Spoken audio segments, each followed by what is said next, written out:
Good morning students. तो जैसा कि हमने प्रीवियस वीडियो में अपनी पढ़ा था कि माइक्रो ऑर्गेनिज्म कैसे हमारे फ्रेंडली होते हैं।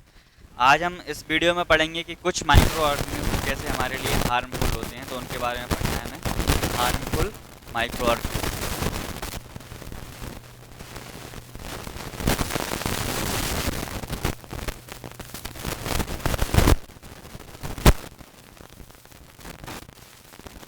हार्मफुल माइक्रो ऑर्गेनिज्म तो कैसे होते हैं? तो कुछ माइक्रो ऑर्गेनिज्म ऐसे होते हैं जो डिसीजेस को क्या करते हैं, ट्रांसफ़र करते हैं।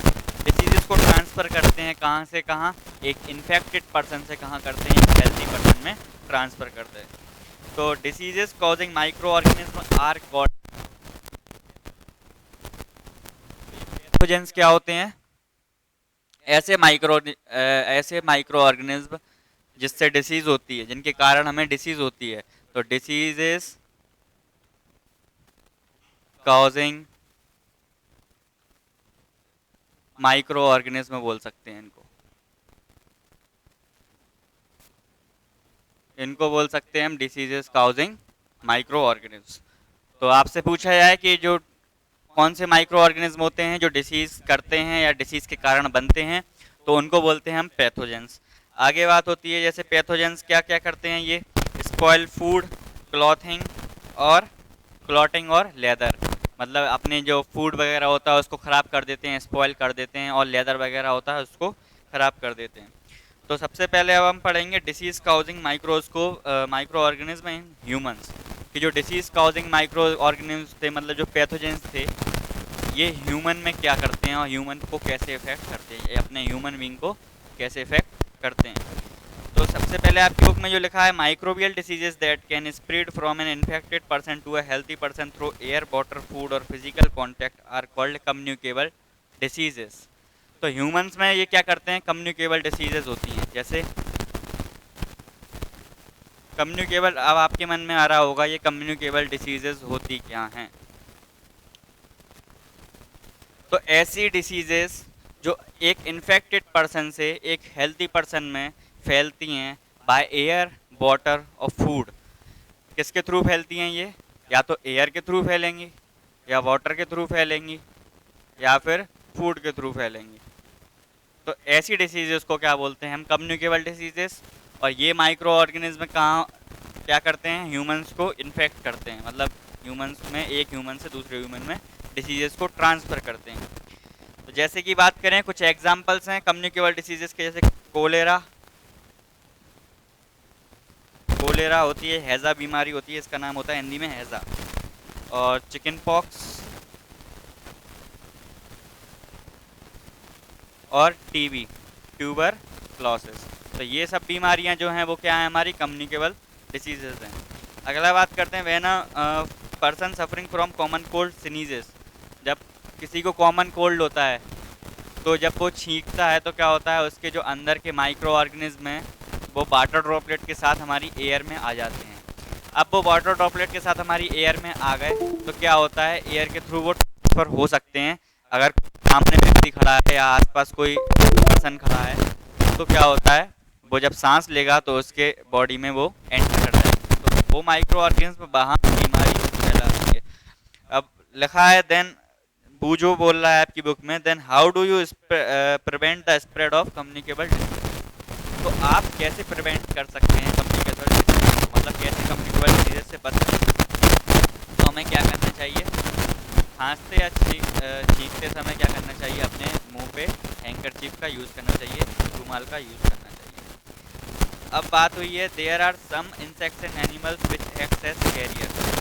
तो अब जो इंसेक्ट्स और एनिमल्स रहेंगे, मतलब ये जो बीमारियां हैं कम्युनिकेबल डिसीजेस, इनको एक पर्सन से दूसरे पर्सन ले जाएगा कौन, मतलब अगर एयर में अगर सामने व्यक्ति नहीं होगा, थोड़ी दूर होगा, तो उनको ये ट्रांसफ़र कैसे करेंगे, कौन ट्रांसफ़र करता है। तो जो इंसेक्ट्स और एनिमल्स जो ट्रांसफ़र करते हैं, जो लोग ट्रांसफ़र करते हैं, जो इंसेक्ट ट्रांसफ़र करते हैं, उन सबको हम क्या बोलते हैं, कैरियर्स। कैरियर्स क्यों बोलते हैं, क्योंकि ये क्या करते हैं, कैरी करते हैं बीमारी को, कैरी करके क्या करते हैं, दूसरी जगह पहुंचाते हैं।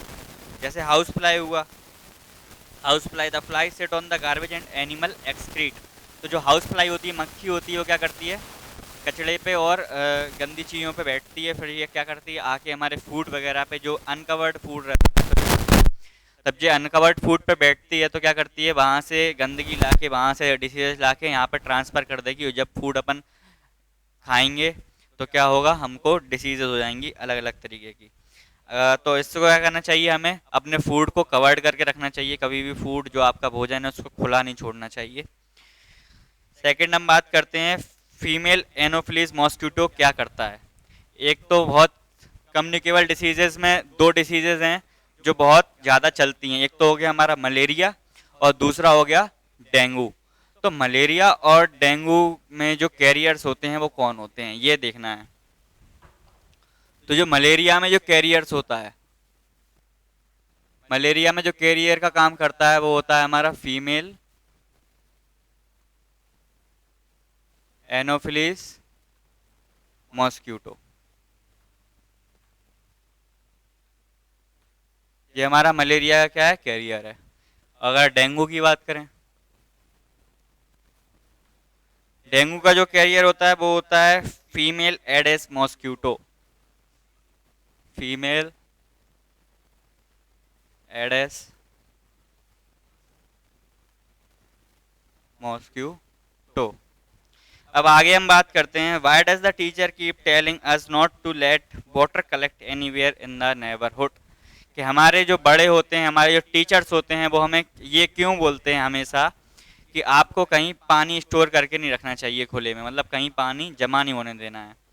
क्योंकि जो हमारे जो मॉस्किटोज होते हैं वो क्या करते हैं, पानी में जल्दी से ब्रीडिंग करते हैं। ब्रीडिंग वर्ड आया तो ब्रीडिंग का मतलब क्या होता है, अपनी प्रजाति को बढ़ाना, मतलब जल्दी जल्दी डिवाइड करना। मॉस्किटो से मॉस्किटो और बढ़ जाते हैं, उसकी उसी को बोलते हैं ब्रीडिंग। मॉस्किटो का जन्म लेना, ब्रीडिंग। ठीक है, तो ब्रीडिंग होने लगती है, ज़्यादा से ज़्यादा वहाँ क्या हो जाते हैं, पानी में ज़्यादा से ज़्यादा मच्छर हो जाते हैं। तो इससे क्या होता है, ज़्यादा से ज़्यादा कैरियर हो जाएंगे। जब मॉस्किटो ज़्यादा हो जाएंगे तो कैरियर ज़्यादा हो जाएंगे, और कैरियर ज़्यादा हो जाएंगे तो क्या होगा, डिसीज़ ज़्यादा होंगी। जैसे बात करें कहाँ कहाँ पे पानी स्टोर ज़्यादा, मतलब कभी कभी हम छोड़ देते हैं और इग्नोर कर देते हैं, जैसे कूलर्स वगैरह में पानी फालतू में भरा होता है जब यूज़ नहीं कर रहे हो उसका, टायर्स वगैरह में, फ्लावर पॉट वगैरह में। तो हमें कैसे बचना है इस चीज़ से, बाय कीपिंग अपना जो सराउंडिंग है कैसा रखना है, क्लीन एंड ड्राई रखना है, मतलब साफ़ और सूखा रखना है, जिससे मॉस्किटो का ब्रीडिंग नहीं हो पाए। अब आपको एक टेबल दी हुई है 2.1 some common human diseases caused by micro organism. कुछ कॉमन जो ह्यूमन डिसीज होती हैं माइक्रो ऑर्गेनिज्म के थ्रू होती हैं, तो वो आपको बताई गई हैं, जैसे tuberculosis, TB, measles, chicken pox और पोलियो। ये बैक्टीरिया और वायरसेस से होती है, मतलब सब हर डिसीज के सामने क्या क्या लिखा है कि किस ऑर्गेनिज्म से होती हैं, और मोड ऑफ ट्रांसमिशन लिखा है, मतलब एयर के थ्रू होती हैं, वाटर के थ्रू होती हैं, या कॉन्टैक्ट से होती हैं, और फिर उसके प्रिवेंटिव मीजर्स भी लिखे हैं, तो ये आपको खुद पढ़ना है। आगे हम बात करते हैं diseases causing micro organism in animals. तो जो डिसीजेस होती हैं माइक्रो ऑर्गेनिज्म से, अभी तो हमने बात कर ली ह्यूमन में कैसी होती हैं, अब हम बात करेंगे कि एनिमल्स में क्या क्या डिसीजेस होती हैं। तो एनिमल में एक एंथ्रेक्स नाम की बीमारी होती है, anthrax. Anthrax is a dangerous human and cattle disease caused by bacterium. ये कैसी होती है, कैटल और ह्यूमन डिसीज होती है, मतलब ये ह्यूमन में भी होती है और कैटल पशुओं में भी होती है। और ये होती किस चीज से है, ये एंथ्रेक्स होती है बैक्टीरिया से। मतलब इसका जो माइक्रो ऑर्गेनिज्म रहता है वो कौन है, bacteria. Foot and mouth disease is of cattle is caused by virus. अब दूसरी होती है foot and mouth disease.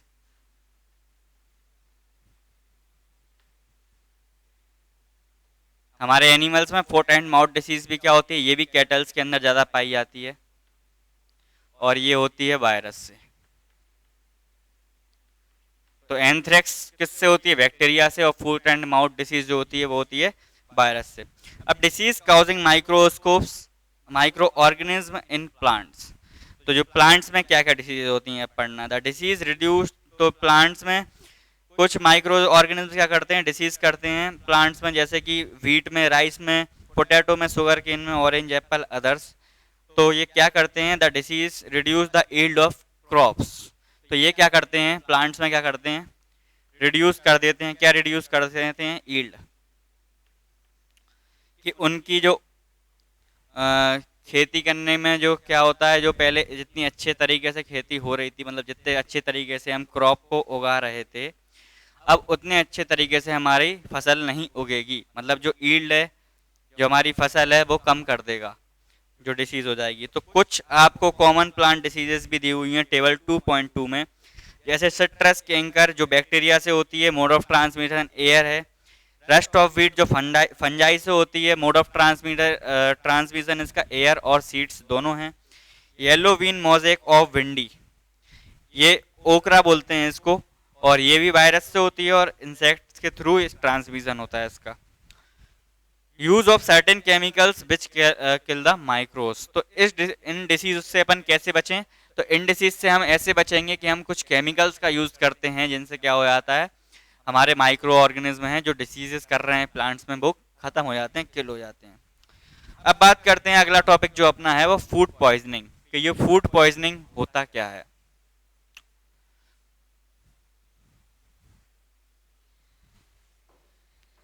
Food poisoning could be due to consumption of food spoiled by some micro organism. तो फूड जो poisoning होता है, मतलब food poisoning के नाम से ही आप समझ रहे हो, पॉइजन मतलब होता है जहर। तो जो अपना फूड है वो पॉइजन कैसे बन जाता है अपने लिए,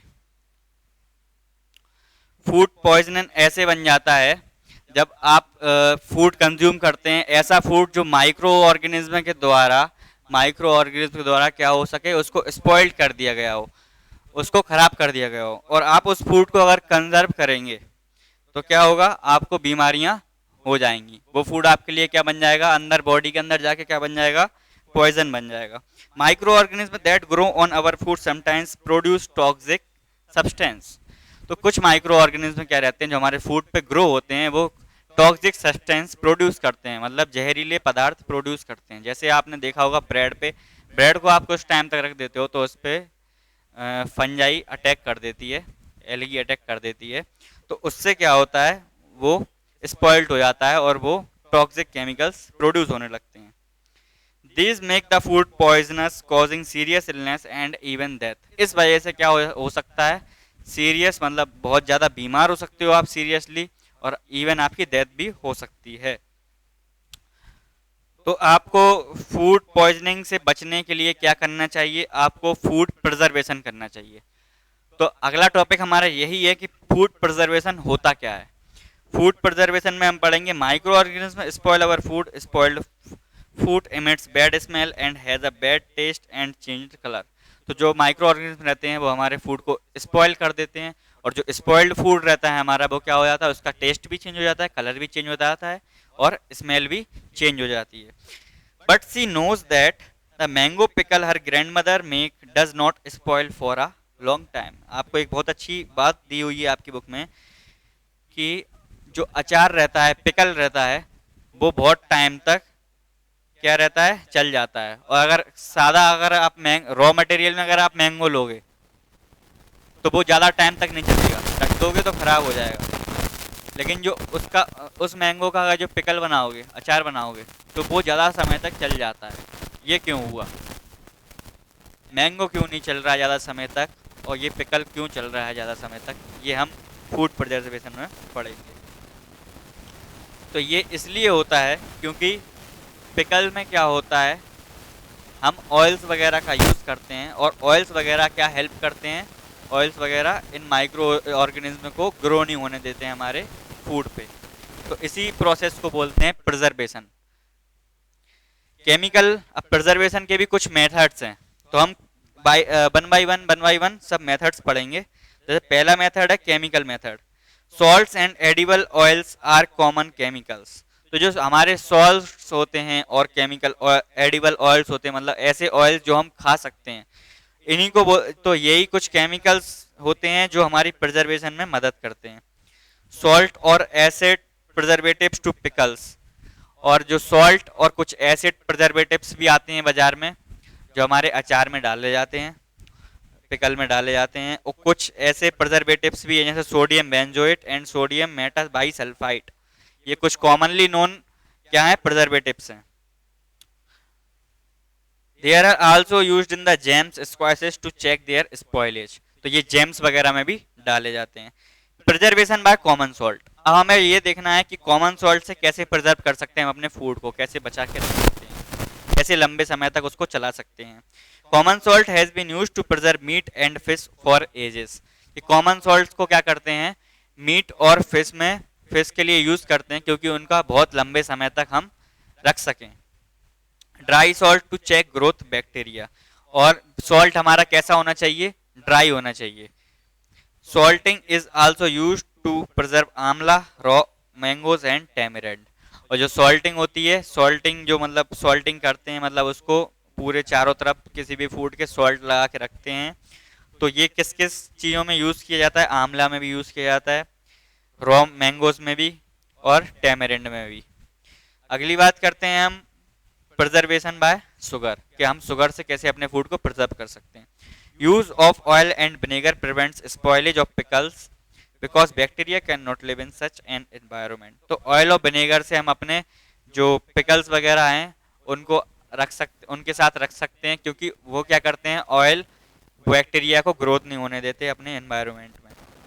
अब नेक्स्ट जो है वो हीट एंड कोल्ड ट्रीटमेंट्स हैं, कि हीट और कोल्ड करके हम अपने फूड को हीट देके या अपने फूड को कोल्ड करके हम कैसे अपने डिसीजेस से बच सकते हैं, मतलब फूड को प्रिजर्व कर सकते हैं। तो जो आपने जनरली देखा होगा कि आपके घर में क्या होता है, मिल्क को उबाल के रखा जाता है, दूध को उबाल के रखा जाता है। क्यों रखा जाता है, क्योंकि उबालने से क्या होता है उसके जो माइक्रो ऑर्गेनिज्म रहते हैं वो क्या हो जाते हैं किल हो जाते हैं, मर जाते हैं। अब आपके इसी टॉपिक में एक आपको टॉपिक पढ़ना है, पास्चुराइजेशन क्या होता है।